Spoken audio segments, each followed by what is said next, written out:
Oroka oletai baba nyoka buwa. Nyamu bika yoya nyonga kedalele. Daya ura bawa punya konyiwe. I welcome us all into the new year. I am so glad. Because even if you do not tell me, I've seen the beauty of the Lord over you. Amen. I hope everything is beautiful in this new year. Even though nobody sends packages to my house. Amen. Amen. Without delaying our time, my greeting is for the general people here. Most especially to the men of God, I bow myself down for you.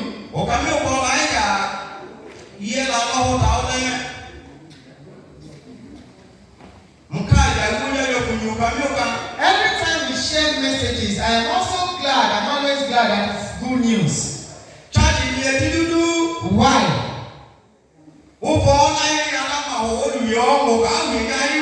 The protection hand of the Lord is enough over every one of us. And when I hear good news like this, it gladdens my heart. It makes me to understand that I have an everlasting Father. And it even helps me to be more upright. Because I have the peace of mind.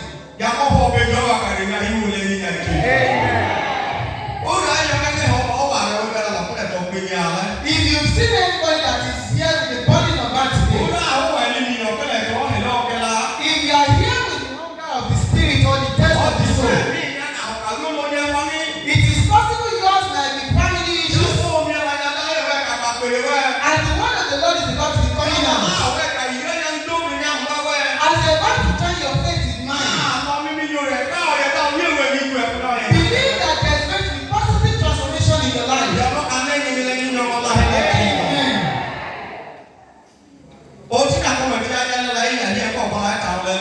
Who would help me to remember our last discussion? You will say maybe I'm here again. I always like to remember from the past so that I can go. If it does not happen that God has to be possible. Amen.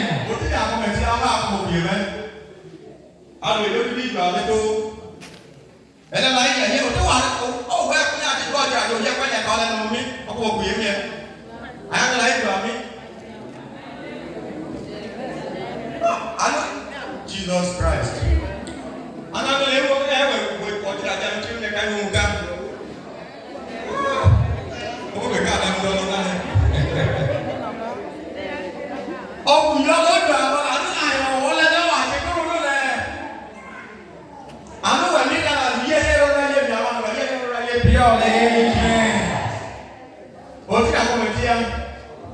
The last topic.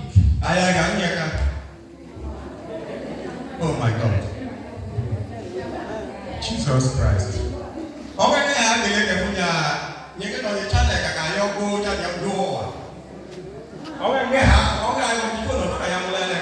Please.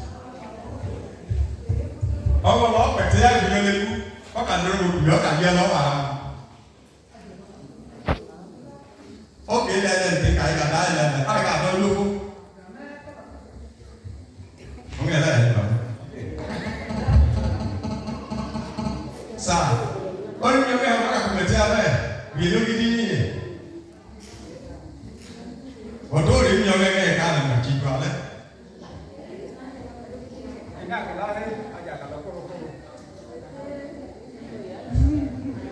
Ini kemuru, angin dia boleh. Praise the Lord. Hallelujah. Ini akan be steadfast in your faith.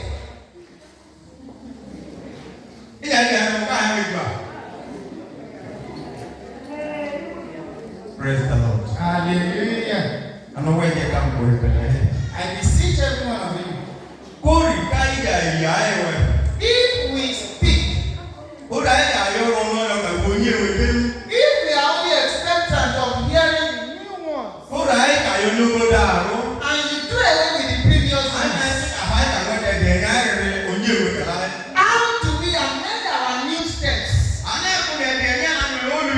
And in this journey of our Lord, we have to be further as we measure things. And it is as it is right here now. When I was standing on this level, my lips are going on. When you take another step higher, you go higher again. When you go to another level, you go more higher. And when you go further, I think your height continues to grow. That is how the world looks like. If you are not upright in your faith, then your uprightness isn't enough. It might be possible you even remember this kind of message last year. When you will check this with another, then your uprightness becomes more firm. If you listen to what he said today, you are like somebody who ties something a little bit. And if you want to pull it, to not the strength that it has. Your faith is the first step that you need. Then when you join another to it, then you now know it is more firm. When you are more steadfast in your faith, then you join another to it. Then you have that confidence that yes, I am upright in the way. Then the message of the Lord will be sufficient. If you want to do something as light as this,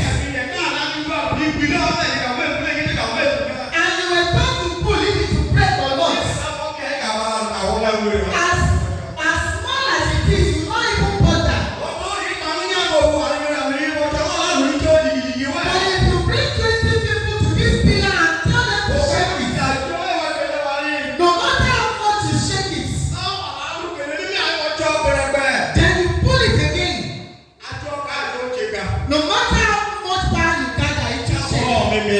That is just the example of faith. If your faith is light, as you ought to enjoy the sweetness of the Lord, not enjoying that much.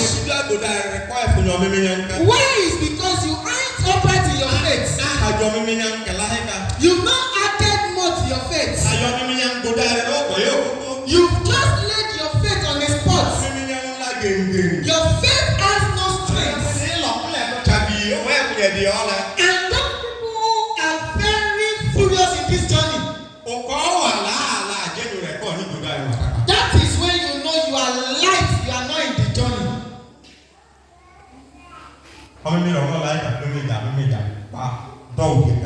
Faith is one thing that you add more to.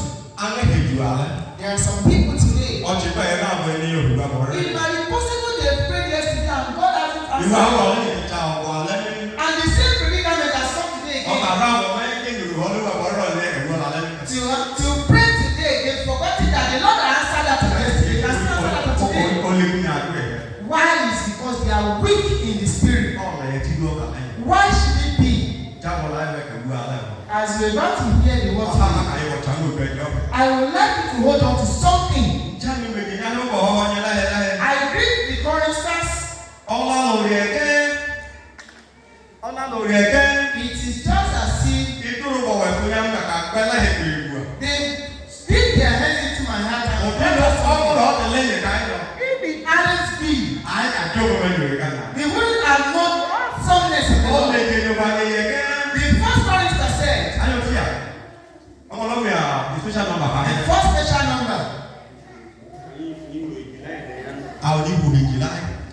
Put God first in everything you do in your life.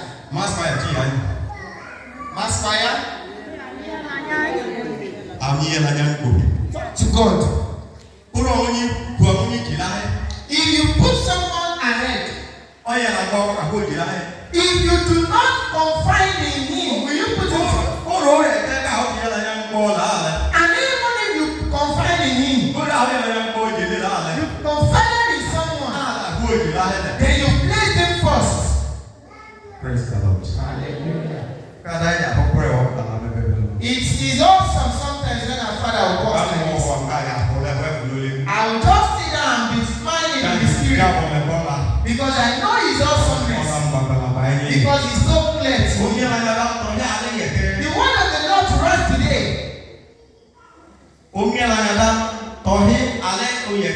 The word of the Lord to us today. Put God first. There are two things in the journey. Those who refuse to put God first, they've chosen damnation, perish. Those who put God first, they choose everlasting life.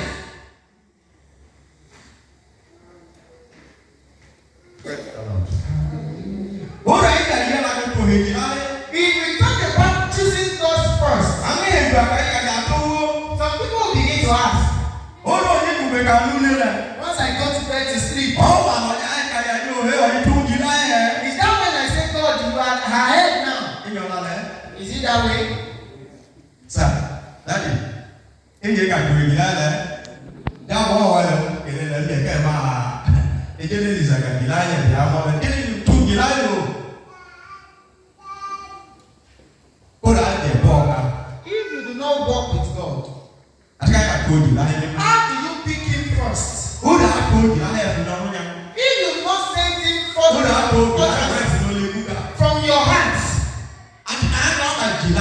how will it lead? How do we pick Him to lead first?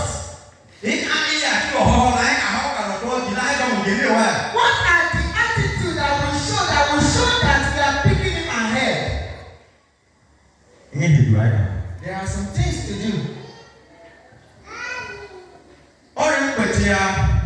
If I should remember vividly,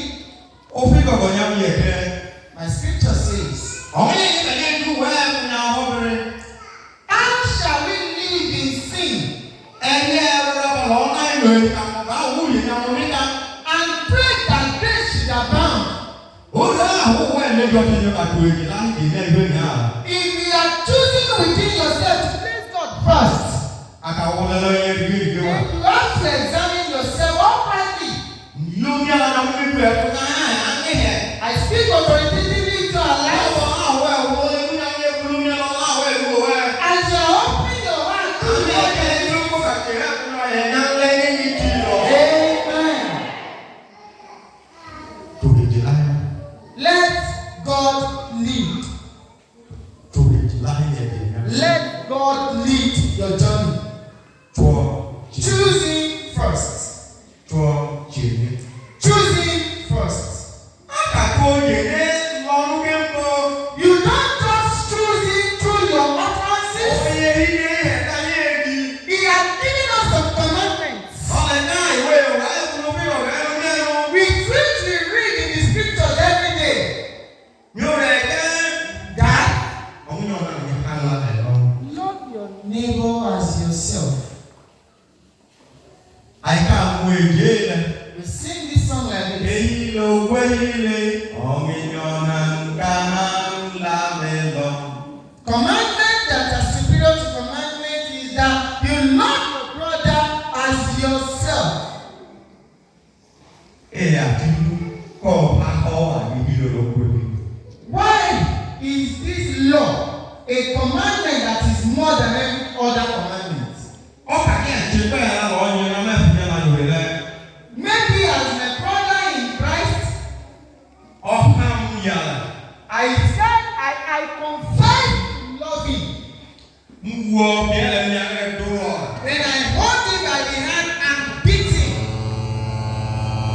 before no boy and I will yell and I help our please.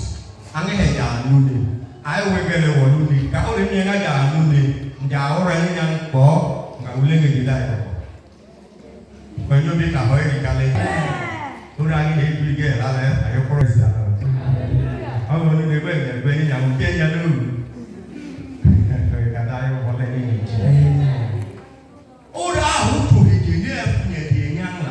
If you are allowed God to lead your journey, then you would love your neighbor as yourself. Before you do that,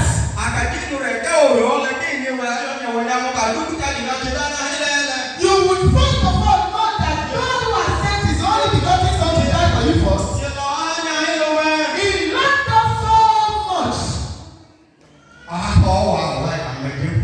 Then it is that love that you are going to perform in the life of your brother. The reason why this commandment is superior to every other is because you will not say you love somebody and you think evil to that person.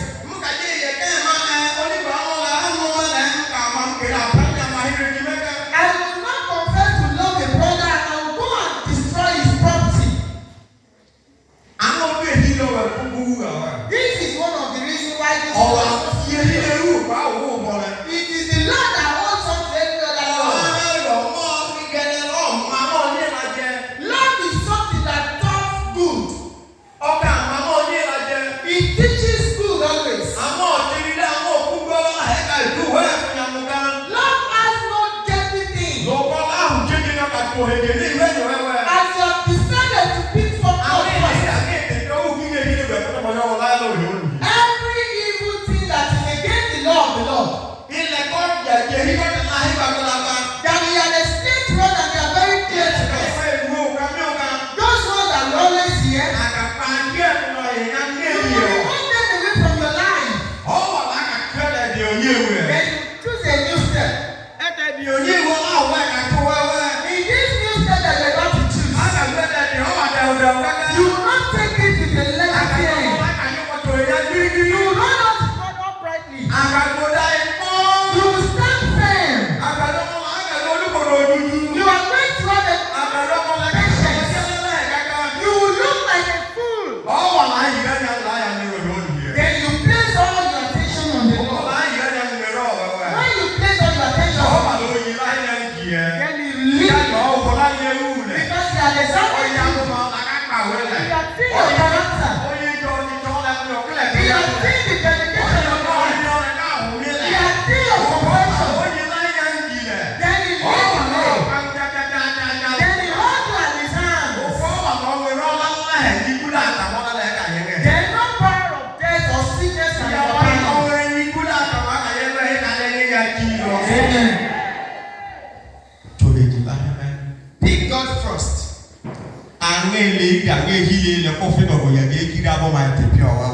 Every Commandment that is in the scripture that we've always had, those ones that are cool to your face, those ones that makes you look sluggish,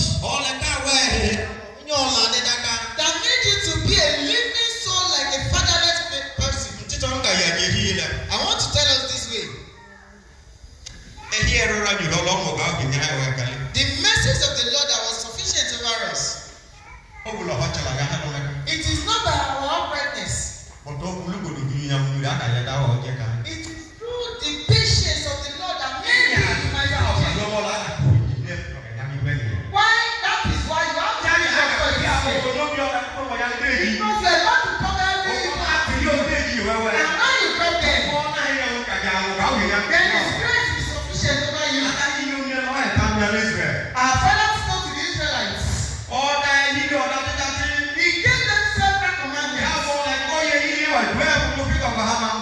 As it is written in the scriptures, if we are to count, the best of them all is love. There is none that will not have in the scriptures. Love your neighbor as yourself. Thou shalt not kill.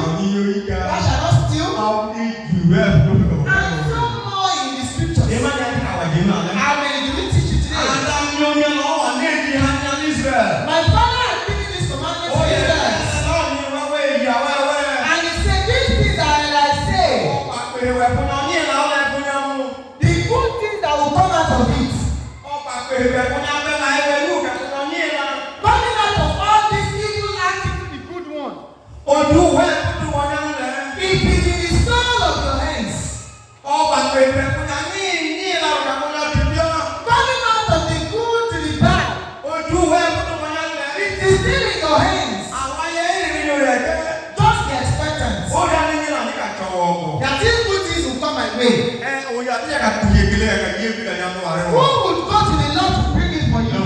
No. Don't be expectant that all these evil things that you see, that is over there upon the sea, that if I do not go there, I will not partake in them. There are also these good things I never see. Who would go there to bring them? All these things are in your hands. You are the one that will choose for yourself. Not me, not any of the men of God. If thou shalt receive good, you will choose it by yourself. And if you are after it is your attitude. Why it is because you refuse to come out of the darkness. All these things we talk about, they are in your hands.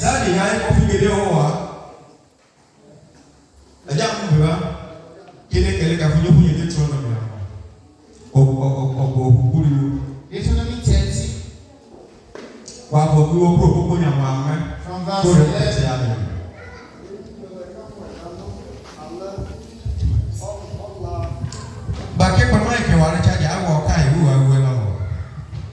Ehide olekamu edanu ala ujo kelanu kela ọgbàkàkà ọnà ufie ọgbà tẹlẹ kò anuka tó yẹkẹ owó tí wuli kele kapa ehile ọwẹ hireji kọka yododi jehi palẹ tsadzi kahẹ kapọ jẹmẹ.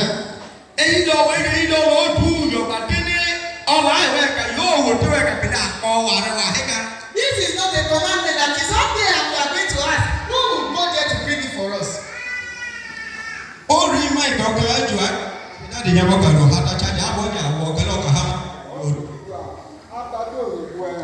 Oye ihu bụ anụka ka oye kee owo dịka chi oye da goida leji kele ka kpa ehile ọwẹwàrịwàhị nya ihu kọka yọ dobiri je palen chadikaika kọ jẹmẹ ka ẹla ọwẹkpanga ti nuwẹ gedegede àmùjọ jẹkọ anụ kakpa tó ya enyinyenyi lẹlẹ àmùbọ jẹmẹ. Ehile ọwọ ànúwẹ gedegede. This is a very clear commandment that every one of us we always talk about. Love your neighbor as yourself. Today is it like that? What is your plan, your thought towards your brother? Is it because if you tell them the truth, you won't love themselves? Or is it because we love ourselves too much that we say these things there at the end of our friendship? Have you heard what the scripture says? Many people are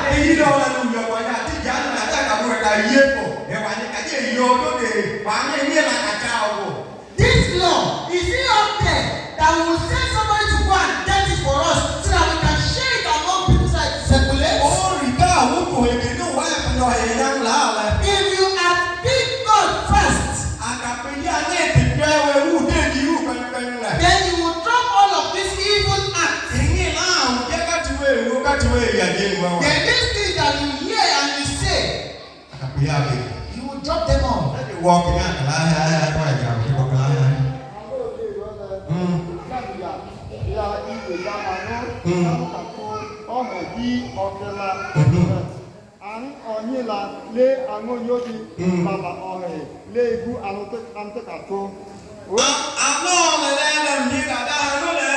These things I have given you the privilege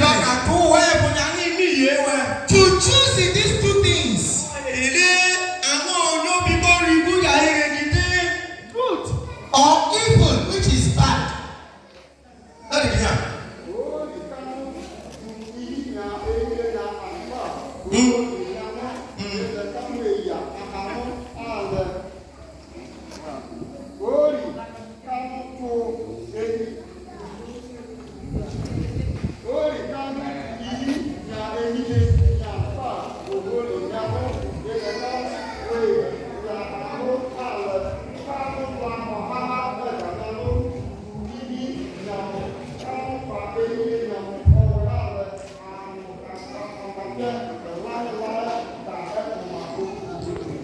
Hallelujah. Amen. Oh, yeah, can we let the prayer? If you would listen attentively, you will see in Deuteronomy chapter 30, maybe from verse 1 to verse 11. Then there will be there are two things for you and I in this life. One is everlasting life. Then there is another one that is everlasting damnation. Because the Holy Scripture tells us as there is everlasting life, so also there is everlasting damnation. You will be there suffering forever. Amen. If you choose the everlasting life, then you will be there forever.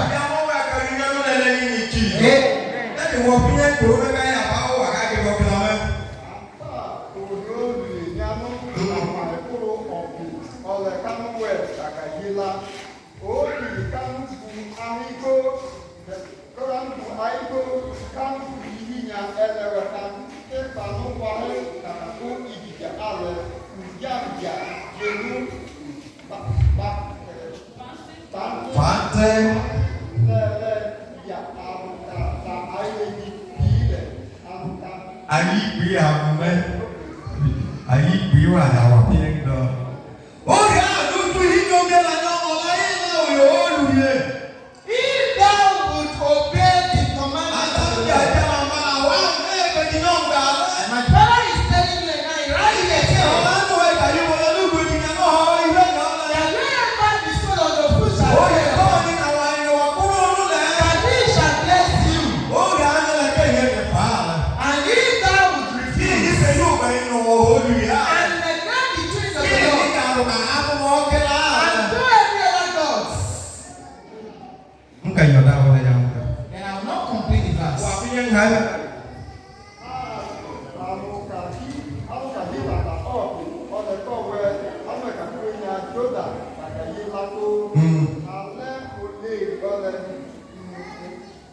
Wahai, ibu ohi, bala ibu